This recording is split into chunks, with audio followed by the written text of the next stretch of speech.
নতুন বছরের শুরু মানেই শিক্ষার্থীদের জন্য এক নতুন অধ্যায়। ক্লাসের পরিবর্তন, নতুন বই, নতুন ক্লাসরুম, সবকিছুতেই যেন এক অন্যরকম উত্তেজনা। প্রতিটি শিশুর হৃদয়েই এই সময়টা নিয়ে থাকে এক বিশেষ উদ্দীপনা। আজ আমি তোমাদের শোনাবো এমনই এক গল্প, যেখানে বাচ্চারা নতুন বছরের বই পাওয়ার জন্য কতটা আনন্দে মেতে ওঠে। শীতের সকাল, চারিদিকে শিশিরের চাদর বিছানো, ঠান্ডা হাওয়া গায়ে এসে লাগে। গ্রামের ছোট্ট স্কুলটি তখন একেবারে সজীব।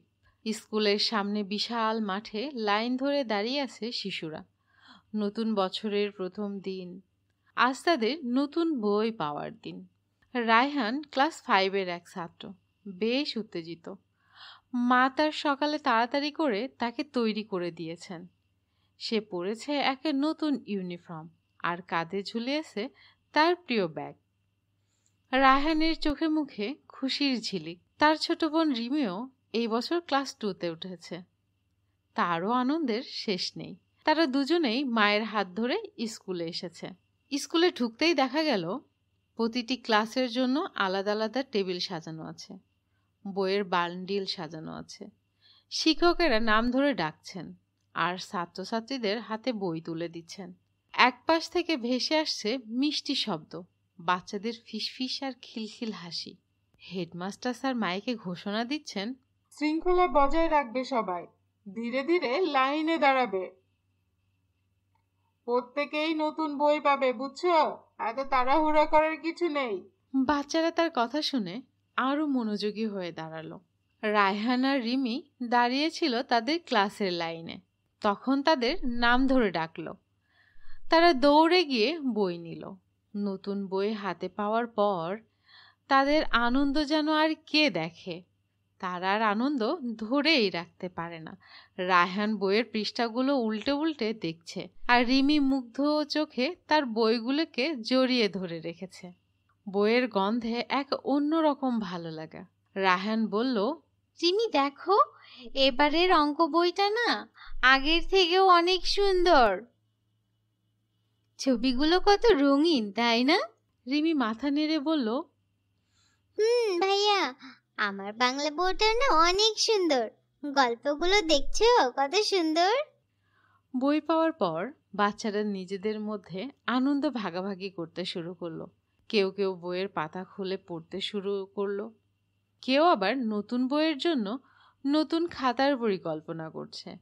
রায়হান তার বন্ধুদের বলল, এবার আমরা ক্লাস 5-এর স্টুডেন্ট, বড় ক্লাসে পড়া, কিন্তু আমরা ঠিক ভালো করব, দেখবি। বন্ধুরা সবাই মিলে একসঙ্গে বলল,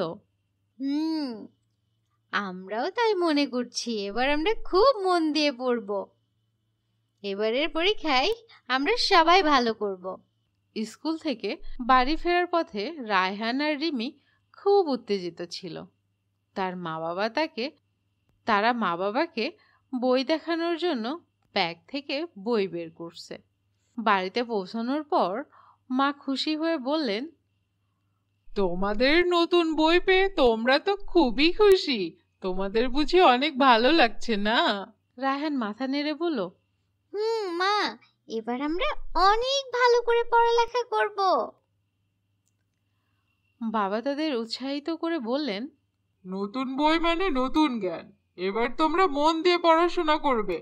জীবনে ভালো কিছু করতে হবে, আর তা আজ থেকেই শুরু করো, বুঝলে বাবা? রায়হান আর রিমি দুজনেই তাদের পড়ার টেবিলে বই সাজিয়ে রাখলো। রিমি বলল, ভাইয়া, আমরা এবার থেকে প্রতিদিন সময় মতো পড়ব, আর পরীক্ষার আগে না আমরা একটুও টেনশন করব না। রায়হান সায় দিয়ে বলল, ঠিক আছে রিমি, তুই ঠিক বলেছিস। আমরা আমাদের শিক্ষক আর মা বাবার আশা পূরণ করব। নতুন বছরের বই হাতে পেয়ে বাচ্চারা যেমন নতুন উদ্যমে পড়াশোনা পরিকল্পনা করলো, তেমনি তাদের বড় হওয়ার স্বপ্নও আরো শক্তিশালী হয়ে উঠল। নতুন বছরের বই শুধু পড়ার মাধ্যম নয়, এটি তাদের ভবিষ্যতের ভিত্তি গড়ার প্রথম ধাপ। দাঁড়াও, আমি আগে বলবো। না, আমি আগে বলবো, আমাকে বলতে দাও। এই বাচ্চারা দাঁড়াও, তোমরা কি বলতে চাও? আমরা বলতে চাই আমাদেরকে ভালোবাসলে পেজটিকে যেন সবাই ফলো দিয়ে রাখে আর লাইক করে। কি বন্ধুরা শুনলে তো? আর দেরি না করে পেজটিকে ফলো এবং লাইক দিয়ে রাখো।